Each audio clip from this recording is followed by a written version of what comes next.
Good morning. I hope everybody is having a good weekend. It's Sunday morning, and we have good questions this week and one not so good.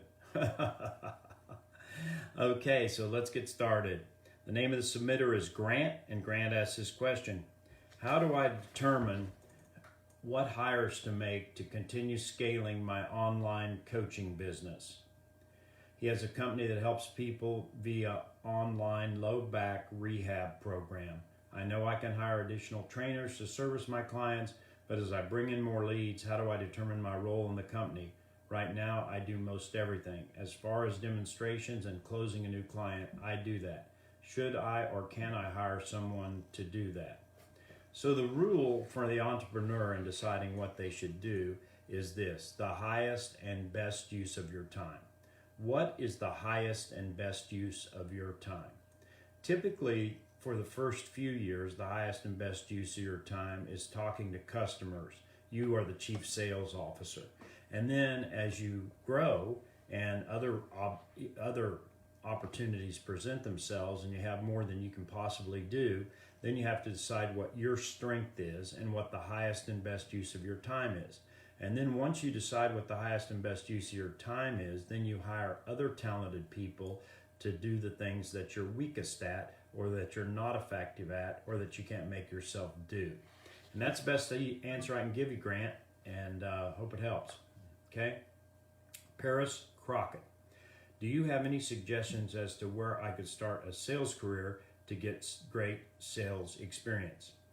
I am brand new to sales and don't know where would be a good place to start.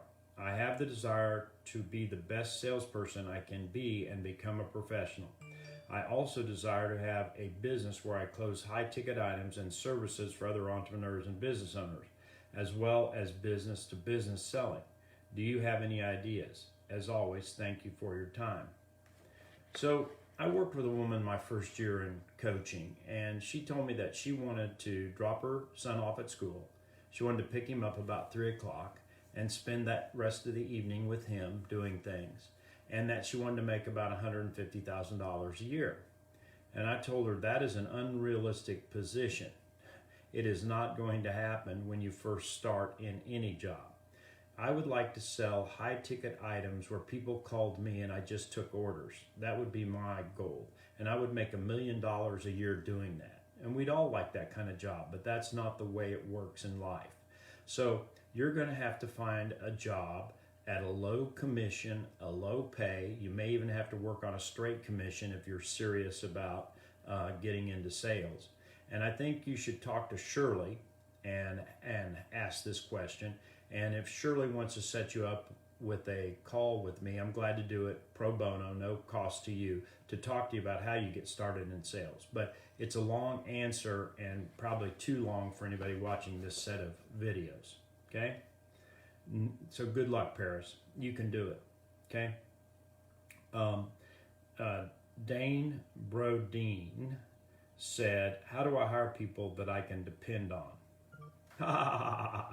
Now, if we had an easy answer to that one, we would all be we'd be billionaires, because everybody that hires people asks the same question: how do I hire people that I can depend on?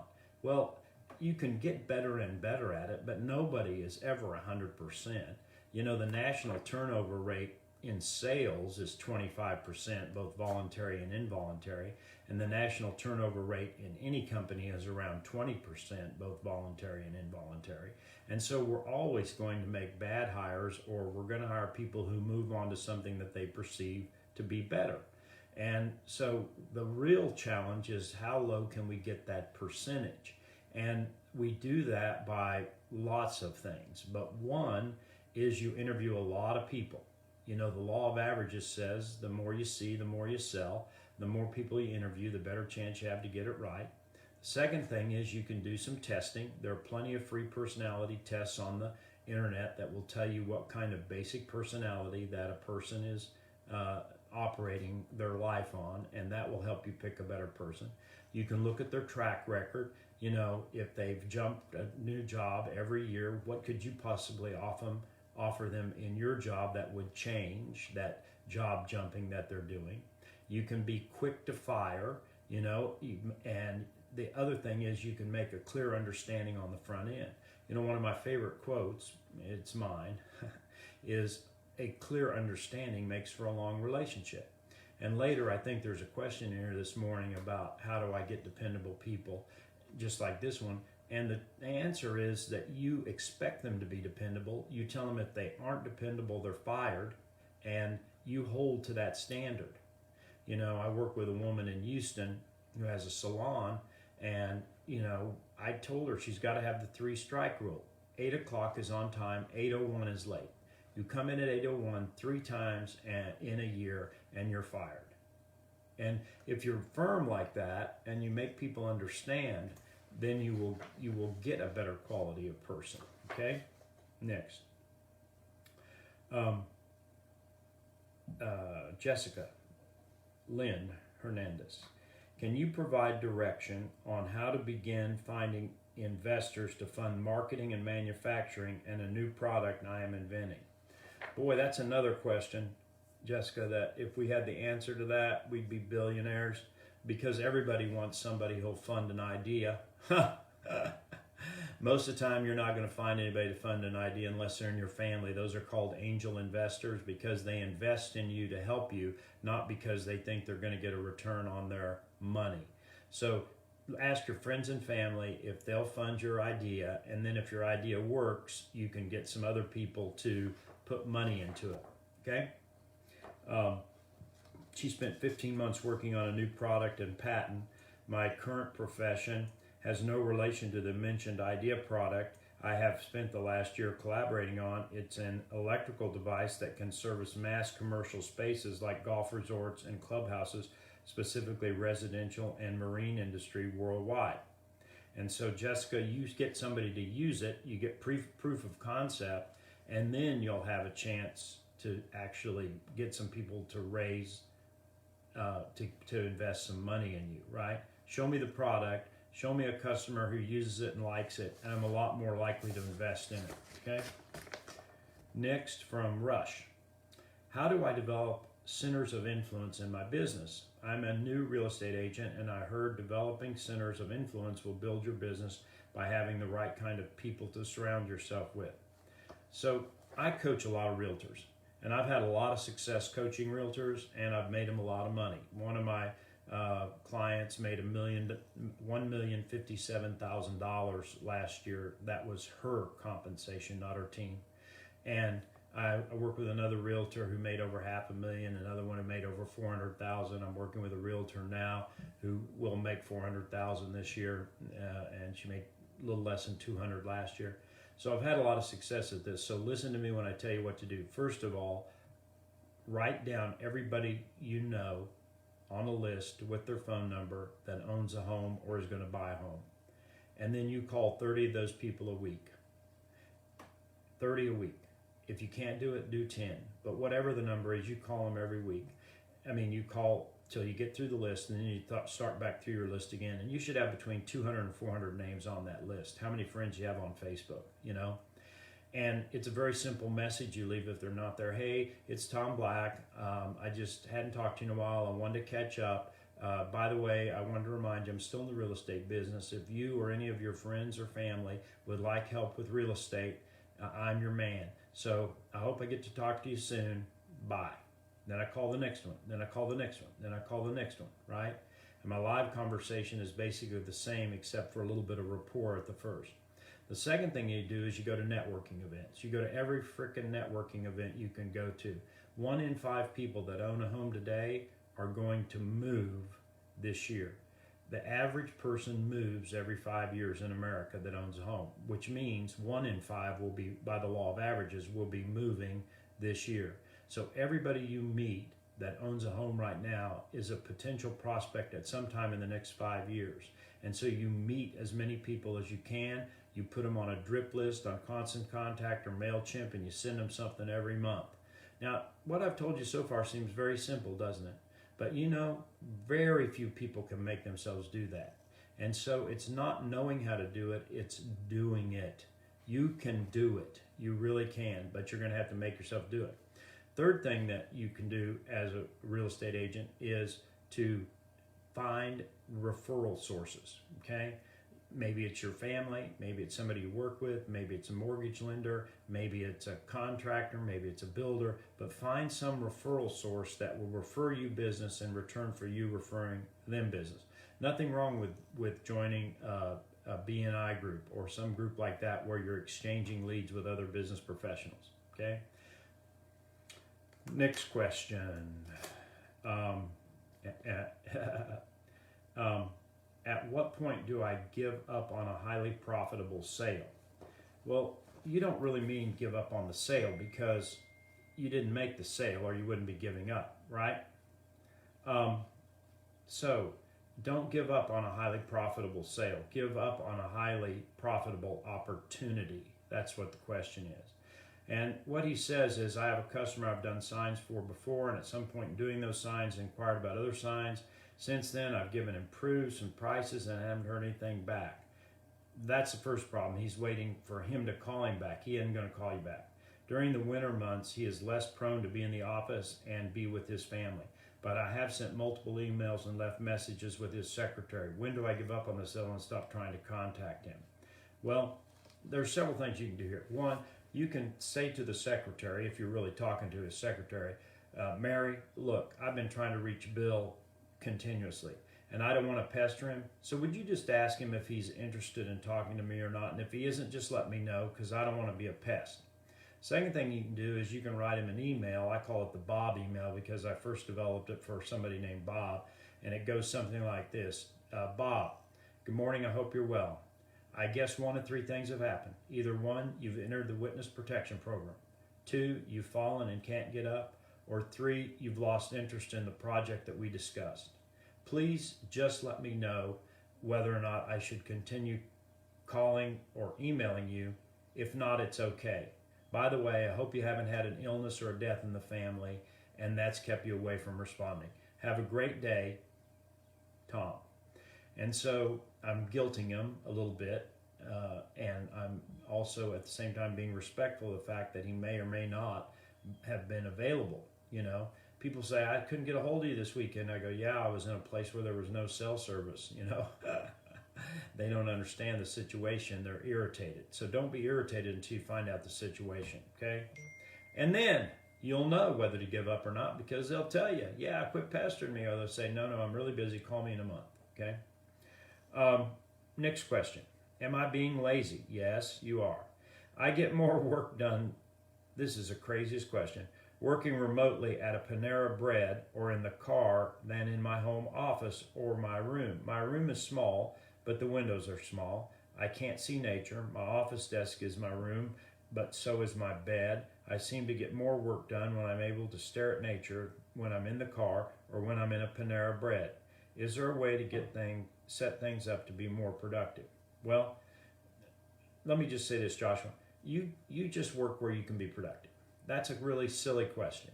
Just work where you can be most productive. I don't know what your room looks like. I don't know how to set it up. I don't know about your house and how you can set that up. I don't have any idea about how to help you except to tell you, work where you can be more productive. Public Library has great views here in Nashville, and you can work at a desk and there's never anybody in there. So that's an idea for you. Anyway, hope I help. Quade. Hey, Quade, how you doing? Should initial inquiries be personalized or scripted? And what Quade's asking is, can he do a mass email to people of a similar ilk? Like he wants to contact kitchen suppliers, and there's 5 of them. You can write the same email to all 5 of them. I put on a personal address, but you can cut and paste the body of it very easily to the rest of them. And when it gets much over 5 or 10, you can use Constant Contact or MailChimp or Emma, and you can set up a database of those people, and you can touch them over and over and over again all the time, okay? Next question is from Mark Rodriguez. How do I transition to a different professional segment business model that will create ongoing residual income? I have an S-Corp in the automotive training sector. I feel stuck in an industry where this is all I feel qualified to do. Train sales communication and sales and service in auto dealerships. I no longer have the passion and drive I once had. I find myself being one phone call away from going out of business and 2 phone calls away from being overbooked. During the pandemic, I made investments in podcast equipment and have not generated $1 of revenue from going live on Facebook, feeling lost and left behind, turning 56 this month, frustrated. Okay, so Mark, let me just tell you something. First of all, you're going to try a lot of stuff that doesn't work, so suck it up. You know, you're going to find things that you spend money on that don't work. Every entrepreneur does, so suck it up. Just realize that that's one thing you don't have to do. You know, Edison had 900 failures before he was successful in inventing the light bulb. And every time he had one of those failures, he said to himself, I'm one less failure away from inventing the light bulb. We now know of 900 ways that do not work when it comes to inventing a light bulb. But we know one way that works because he was persistent and determined. I say read inspirational material if you're frustrated. Get The Greatest Salesman in the World. It's one of the greatest inspirational books you can read. You know, here's my copy. I got this copy in 1979. I tore out the guts of it, the important part of it, and I had it signed by the author. But anyway, Og Mandino. And here's an example. Today I shed my old skin, which hath too long suffered the bruises of failure and the wounds of mediocrity.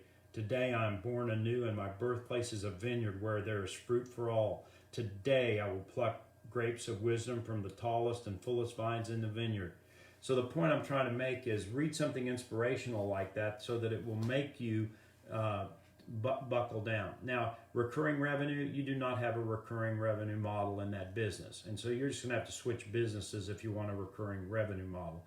And I can't give you any advice on that because I don't know you well enough. But you know, training is never going to be a recurring revenue model. I'm in that business, and it is not ever going to be recurring revenue. You can grow your business if you feel other people can do that training. You can sell when you're overbooked until you get completely overbooked, and then you can hire somebody else to do the training, you know. And I have a friend that built a $10 million business that way. Okay? A training business. Okay, next. Okay? Cody asks, how do I get above barely enough? Now, aren't these the most interesting questions? It seems that when I am an employee, my paycheck was barely enough. Now that I'm a business owner, I'm making more money in the business than I ever seen, but still barely making it. Why is this? Okay, so a lot of people say that your spending habits will expand in proportion to your earning habits. So your earning habits have gotten better, but so have your spending habits. And if you want some advice on financial planning, just go online and look at Dave Ramsey's stuff or any financial advisor stuff, and they will give you a plan to create wealth for yourself between now and the time you get to be 65. But it's just the law of nature, you know. As I made more money, I bought more stuff, you know. I bought a bigger house. I bought a bigger car. I bought a plane. I bought another vacation home. I bought other property. You know, as you make more money, you just spend more. It's duh.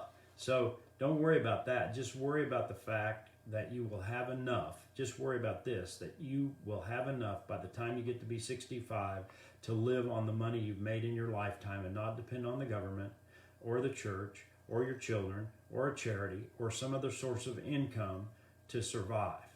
Okay? Next question. What is the ideal CRM software? Oh, this is from Grant. Hey, Grant.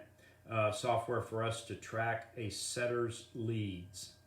I don't think he means a dog there. I think he means appointment setter who's done a call, who hasn't, whether they converted or need a follow-up, etc. Also, best financial qualification strategy. I have no idea what that last question means, Grant, but if you just email me or you can just contact me through a website, I'm glad to answer, but you got to give me more information about that, you know. Also, best financial qualification strategy. What does that mean? Okay. So he has online low back rehab coaching program, hiring telemarketers, salespeople, and want to track data and sales process. So before we had PCs, we tracked all that on paper. So you have the option to track it on paper. You just get a dial tracker sheet. You give it to each telemarketer. They make a mark every time they make a dial. And then you have a report on Excel that says the number of contacts with decision makers, number of appointments set, number of demonstrations per set, and etc. Right?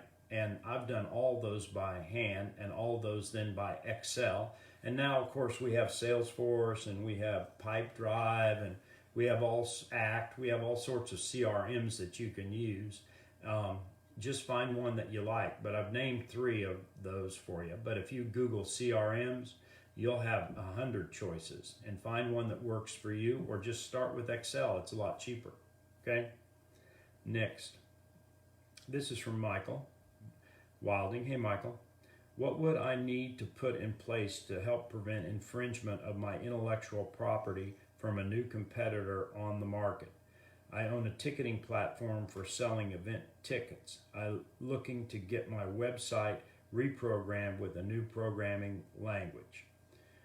So I'm sure I'm not a tech guy, so this is the wrong question for me. But, first of all, there's going to be somebody that will be able to steal your intellectual property no matter how good you are. And then you're faced with the fact of whether you want to sue them or not. And typically suing them is not a good solution. It's long, it takes time, it costs a lot of money, and you have a high probability to lose. But you can outsell the competition. And so my advice is to get it reprogrammed, make it as secure as you can, and then sell the hell out of it. Be selling every day, hire people to sell, and you'll stay ahead of the competition rather than worrying about the competition stealing your stuff, okay? This is from Alex Wilkins. Hey, Alex. Should I create an employee handbook? Well, the answer to that is yes, if you have employees. I don't know how many employees you have, and I don't know how many employees you plan to add. But if you have employees, yes, you should do an employee handbook. And I've helped several of the people in AO do employee handbooks, but the easiest thing to do is, let's say you're an HVAC company, just Google HVAC employee handbook, and there'll be one there for you. Or let's say that you are a contractor, just go on to contractor handbook. Whatever convenience store, Edwin, I helped Edwin with his employee handbook. We put convenience store employee handbook, Googled it, and sure enough, there were 3 or 4 there that he could use. So yes, you should do one, and yes, it's easy to do. You can find them online, okay? So that is all the questions,